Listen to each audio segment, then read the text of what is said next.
কথা হল এই যে যিটো মাহ চলি আছে এইটো হল কুরবানির মাহ নাইবা জিলহজ বুলি কৈছে। এই জিলহজ মাহ, এই জিলহজ মাহৰ কিমান যে ফজিলত, কিমান যে নেকি, যদি আমি বুজিও পাইলেহেঁতেন আমি কুরবানী কৰিলোহেঁতেন। আজি মই যিটো বিষয় আলোচনা কৰি আছো সেইটো হৈছে এই কুৰবানী এই জিলহজ মাহৰ 7 তাৰিখ। মোৰ বন্ধুসকল মনত ৰাখিব, এই জিলহজ মাহৰ 7 তাৰিখত যিটো দিনটো, গোটেই দিনটো যোৱাৰ পিছত যেতিয়া ৰাতি আহি যাব, সেই ৰাতিত কিছুমান আমল কৰিব লাগে। যেনেকুৱা 2 ৰেকাত কৰি যদি কোনো মানুহে 4 ৰেকাত নামাজ পঢ়িব পাৰে, কিন্তু সেই নামাজটো কেনেকুৱা, সেইটো হৈছে নফল নামাজ। যদি পঢ়িব পাৰে তেওঁৰ সকলো গুনাহ আমাৰ আল্লাহ ক্ষমা কৰি দিব, সুবহানাল্লাহ। গতিকে কোটি কোটি বাৰ, লাখ লাখ বাৰ আমি আল্লাহৰ প্ৰশংসা কৰিছোঁ, আলহামদুলিল্লাহ।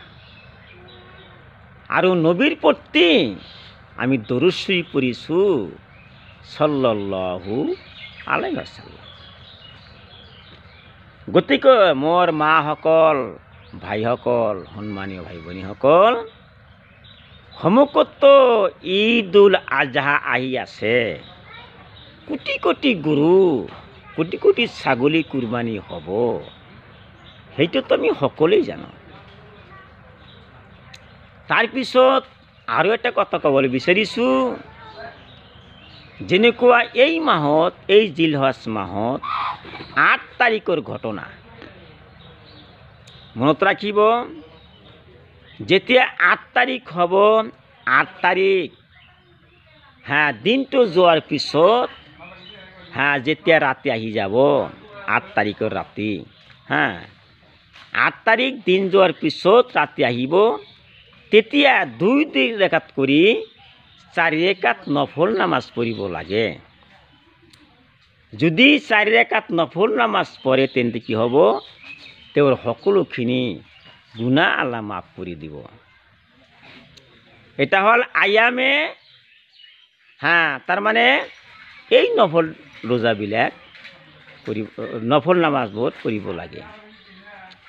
তাৰপিছত যিটো কুৰবানী ঈদ, ঈদুল আজহা, এইটো 6 জুনতো হ'ব পাৰে, নাইবা 7 জুন তাৰিখতো হ'ব পাৰে, সেইটো আমি ক'ব নোৱাৰিলোঁ।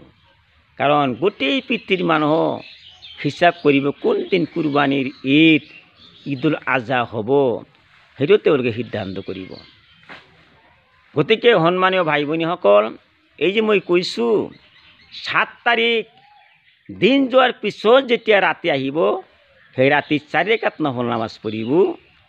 আৰু 8 তাৰিখ এই চান্দৰ যেটা চান, জিলহজৰ চান্দৰ 8 তাৰিখ মানে দিনটো যোৱাৰ পিছত যেতিয়া ৰাতি আহিব, তেতিয়া 4 ৰেকাত নফল নামাজ পঢ়িব।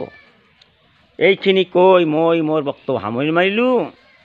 আখিৰু দাৱানা আনিল হামদুলিল্লাহি ৰব্বিল আলামিন।